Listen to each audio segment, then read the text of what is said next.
3 दिन हो गए किस तरह चंदनपुर थाना के अंदर गांव की एक बेटी, दलित बेटी जो अपनी मां के साथ ईख काटने के लिए जा रही थी, खुलेआम उसको उठा लिया जैसे फिल्मी स्टाइल में गुंडे उठाते हैं। मां को बचाने की कोशिश की तो मां को मार दिया। और हम लोग आज परिवार से पीड़ित परिवार में मिलने जा रहे थे, तो मेरे को रोक लिया। कई घंटों तक जद्दोजहद चलती, मतलब पूरे ऐसा लगा जैसे पूरा पुलिस प्रशासन हमें पीड़ित परिवारों पर मिलने से रोक रहा है। इतनी ताकतवर एनर्जी अगर वो गुंडे को गिरफ्तार करने में लगाते तो गुंडे कब के गिरफ्तार हो जाते। 48 घंटे से ज्यादा हो गए। इनका जो बुलडोजर है ना, उसको भी जाति धर्म देके चलता है। अगर ये किसी मुस्लिम ने किया होता तो बुलडोजर उसके घर पे चल चुका होता, उसके निकाल भी गिरा दिया गया होता।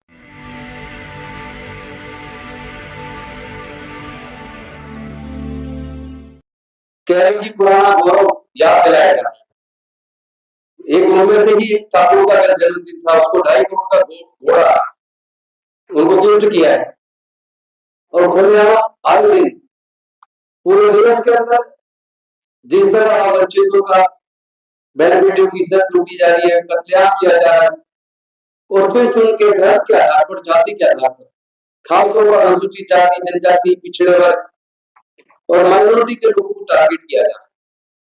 और उसमें सबसे ज्यादा दुख की बात तो यह है कि जो हमारी सुपीरियर जुडिशरी है, हमारे तो दोनों आगे तक हमारे जज रहे, और मैं स्पष्ट तौर पर सबके सामने कह रहा हूं, इसमें कंटेम्प्ट ऑफ कोर्ट हो जाए तो हो जाए, लेकिन आज तक सर्वोच्च न्यायालय के जजमेंट में भी कई बार न्याय नहीं मिलता। उसमें भी कई बार ऐसा लगता है जैसे जातिगत सोच की भावना से डिसीजन आ रहा है। हम तो सुना करते थे कि जजमेंट सबूतों के आधार पर संविधान के हिसाब से होते हैं, कानून के हिसाब से होते हैं, लेकिन पिछले दिनों तो आपने आस्था के आधार पर भी जजमेंट भारत में होते देखे हैं। अभी आपने देखा होगा 3 दिन हो गए किस तरह चंदनपुर थाना के अंदर गांव की एक बेटी, दलित बेटी जो अपनी मां के साथ ईख काटने के लिए जा रही थी, खुलेआम उसको उठा लिया जैसे फिल्मी स्टाइल में गुंडे उठाते हैं। मां को बचाने की कोशिश की तो मां को मार दिया।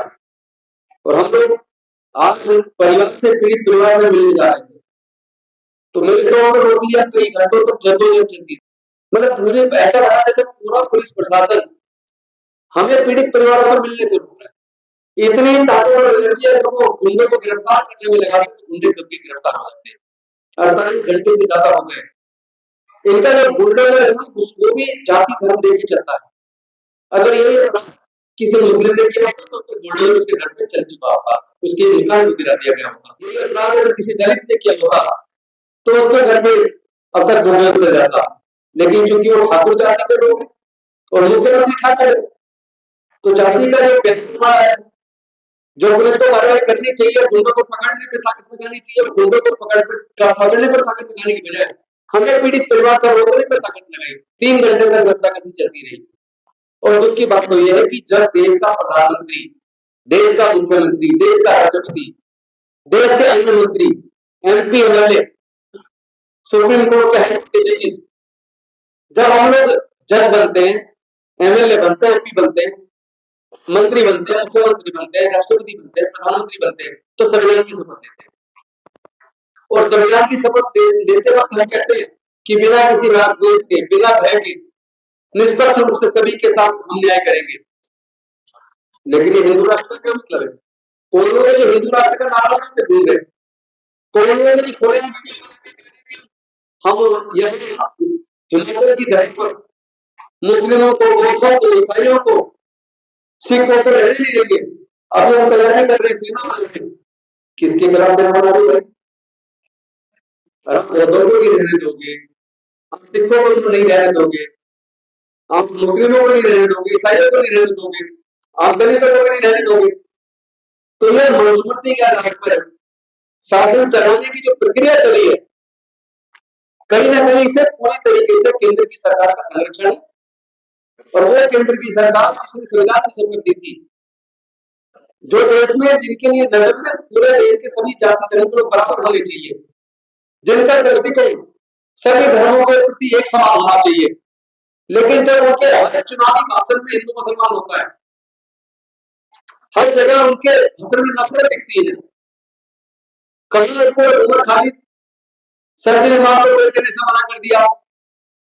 एक तरफ सुप्रीम कोर्ट की अनेक जजमेंट है जिसमें सुप्रीम कोर्ट कहता है bail is a rule, jail is an exception.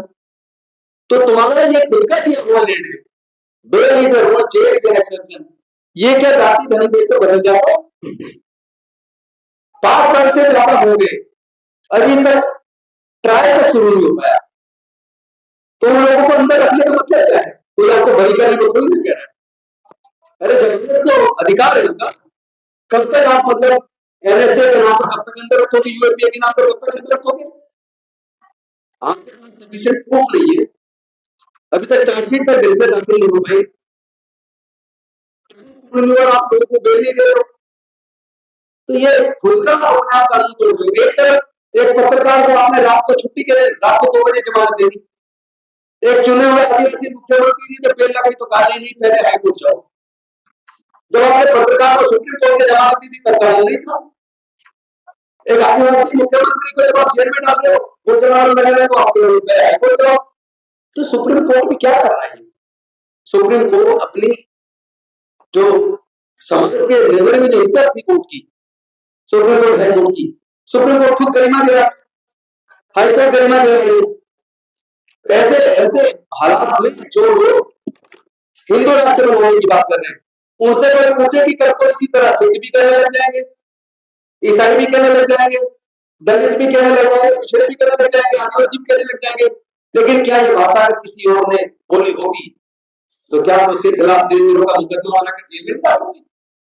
आप तो कल्याण साधु के देश में नकली साधु हिंदू राष्ट्र बनाने की बात कर रहे हो। आपके सांसद विधायक बीजेपी के मंत्री स्तर के लोग हिंदू राष्ट्र बनाने की बात कर रहे हो। आपने की बात बोल रहे, आपने बनने के बाद शपथ ली थी संविधान की, आपका नजरिया आपका दृष्टिकोण सभी धर्मों के प्रति समान होगा, सभी जाति के लोगों के प्रति समान होगा, समान है। आप तो खुलेआम दंगा करवा रहे देश में। 2020 के उत्तर पूर्व जिले के दंगों को याद कीजिए, कौन था बीजेपी का नेता जो अभी मंत्री बना दिल्ली की सरकार में, जिसने खुलेआम डीसीपी की उपस्थिति के अंदर खुलेआम धमकी दी?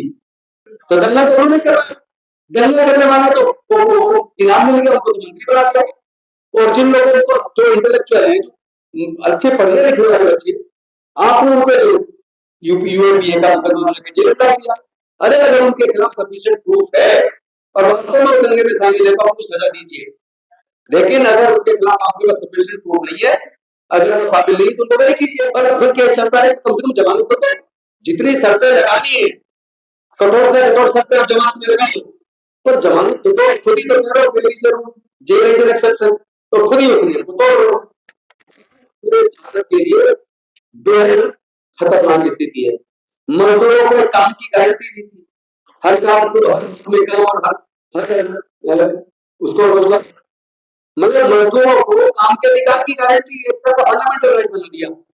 और आपने क्या किया? आपने उसको खत्म कर दिया। विकसित भारत ग्राम जी के नाम से आपने पूरी जो गारंटी थी, सरकार की जिम्मेदारी थी, काम ना मिले तो उसमें फिर उसका मुआवजे की भी जिम्मेदारी थी, उसको खत्म कर दिया।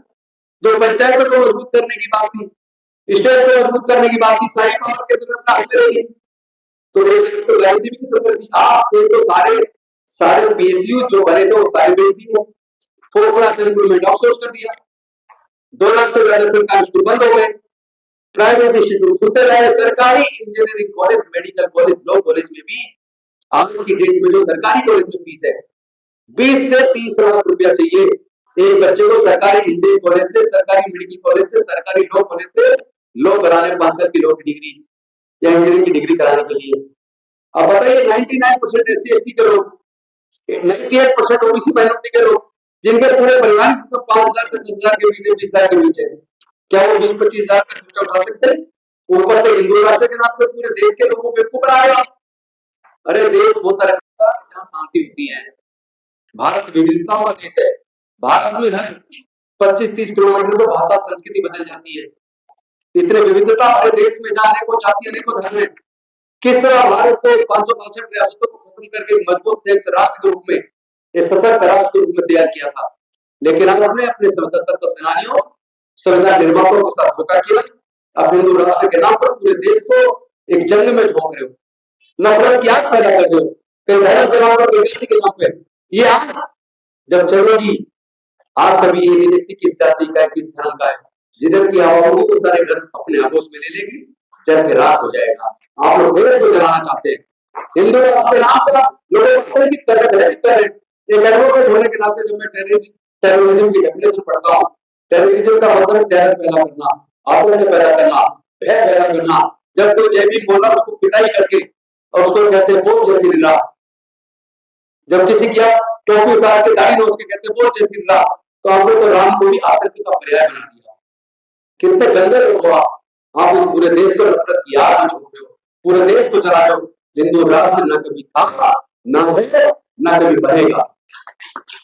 भारत में सभी धर्म प्रजाति के लोग पहले भी मिलजुल के रहते आए, और आपकी राजनीति, गंदी राजनीति, देश को तोड़ने की राजनीति ज्यादा लंबी चलने वाली नहीं है। देश के लोग आने वाले समय में आपको जवाब जरूर देंगे। और चूंकि मैं आंदोलन में था वहां, इस वजह से लेट आया, आप लोगों से क्षमा प्रार्थी। आपने मेरे को आज तक ही बोलने का मौका दिया। मैं आपका ये अच्छा सब्जेक्ट आपने आज चर्चा के लिए रखा कि अनडिक्लेयर्ड हिंदू राष्ट्र बनी गया, वो की चोरी यहाँ पर बहुत सारे one man one vote one value दिलवाई और उन्होंने लोगों की वोट चुरा दी।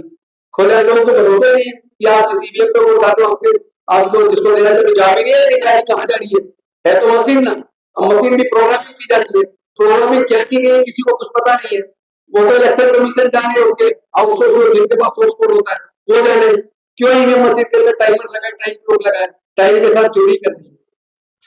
तो ऐसे में आपकी ना तो वोट की कोई वैल्यू बची है, और ये जो चुनाव के एकदम पहले इलेक्शन कमीशन की मदद से लोगों के अकाउंट में 10-10 लाख 10-10 हजार रुपए डाल दिया जाता है चुनाव मशीन से भी, और पैसे दे के लालच दे के वोट खरीद लिया।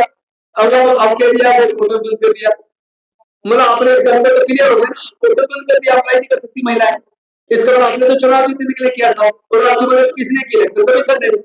तो इलेक्शन कमीशन जिसकी जिम्मेदारी थी पूरे ट्रांसपेरेंट चुनाव कराने की, वो इलेक्शन कमीशन बीजेपी के काम कर रहा है।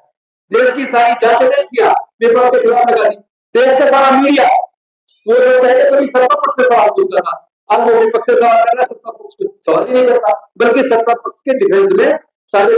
आप जब वीडियो चैनल देखते हैं, डिबेट देखते हैं, राजकुमार जी बहुत सारी डिबेट में जाते हैं, तो वो मतलब सत्ता पक्ष से पूछने के बजाय राजकुमार जी से पूछते हैं। ये मतलब कितना मजे का बात बन गया है कि आज जब मीडिया सत्ता पक्ष से सवाल पूछना बंद कर दिया, विपक्ष से सवाल कर रहा है। अरे जिम्मेदारी लो कायरो, तुम लोगों ने इस देश को इतना बड़े पहुंचा दिया, देश की आजादी खतरे में पड़ गई है।